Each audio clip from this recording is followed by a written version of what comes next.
Welcome to Starcraft II Battle Report. My name's Dustin Browder. I'm the lead designer on Starcraft II. And I'm Robert Simpson, an esports team member. We've got a great game for you here today. We've got two of our players at the studio, Yan-Ho Lee playing as the Zerg and David Kim playing as the Protoss. They'll be playing on Scrapyard. This is a new map we have for Starcraft II that's got a lot of really interesting features on it. And we can see here, we've got Yan-Ho as the blue Zerg in the upper left part of the map. And as we move across the map, we'll see both of these players are actually very close to one another, right across this narrow gap of space. And here we come up on David Kim playing as the white Protoss. There's a lot of interesting terrain features on Scrapyard, the first of which is going to be this rather large front ramp that leads into your base. It's a lot harder to block than the rest of the maps that we've seen in any of the battle reports. Yeah, absolutely. A lot more challenging for the Protoss player on this map to block that ramp and defend themselves from any early aggressive Zerg moves. Coming down to this part of the map, we can see there's a natural expansion. This is a place both players are likely to try to look to lay down some additional buildings and start collecting some additional resources. And right up here in the middle, there's a small group of vents putting up some smoke. Units can't see past that smoke, so it's a great place to hide your units.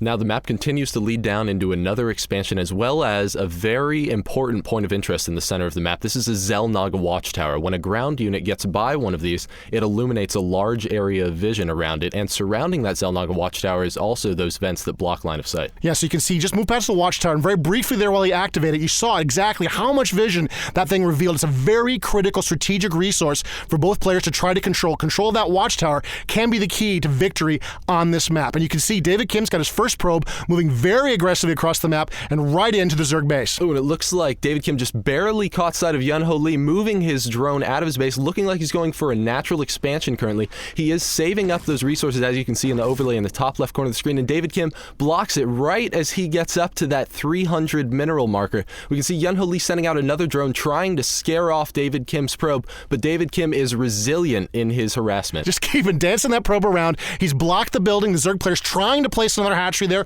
He really needs to get another hatchery down so he can start resourcing from that location. Instead, the Protoss player has blocked the expansion, has prevented him from putting that building into play, and you can see the Zerg player has just given up on it. He's returned to his base to continue harvesting, and the probe is just loose, running around in the Zerg base, seeing whatever it wants to see, totally scouting the Zerg, even counterattacking there, looking to sort of harass this Zerg player and just keep the pressure up at this very, very early part of the game. David Kim's doing a great job with that probe right now. For every time that he pulls off just a few of those drones off of Yan-Ho Lee's minerals, it really puts Yan-Ho behind for a good portion of the game. Absolutely. Just harassing his economy is very important in the early part of the map. Now you can see there is a way for these players to approach each other that's a lot closer than going around that Xel'Naga watchtower. There's the destructible rocks there across that narrow bridge, and players can move over. They can use their forces to destroy those rocks, and once the rocks are down, you can move freely back and forth across that bridge. It's a very, very powerful way to sort of surprise the enemy. They're expecting you to come from a different direction, and instead you snap those rocks open and you push right through the middle, and we'll see if that's a factor in this game. Now, David Kim's base, we can see him build a cybernetics core in addition to an assimilator, so we're very, very likely to see some early stalkers out on the field.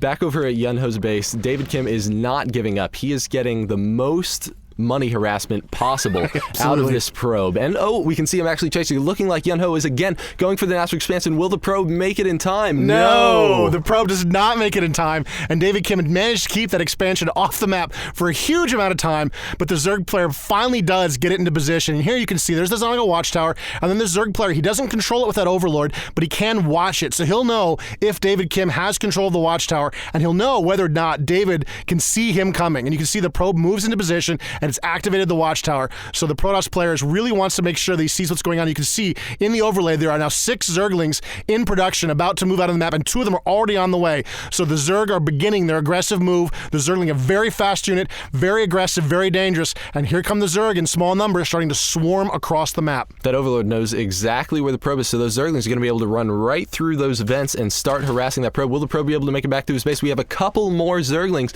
chasing in behind him, but it looks like the probe moves just fast enough to barely escape those Zergling attacks. He's just going to get away, and there's not a lot defending David Kim's base right now. The Protoss are looking a little weak.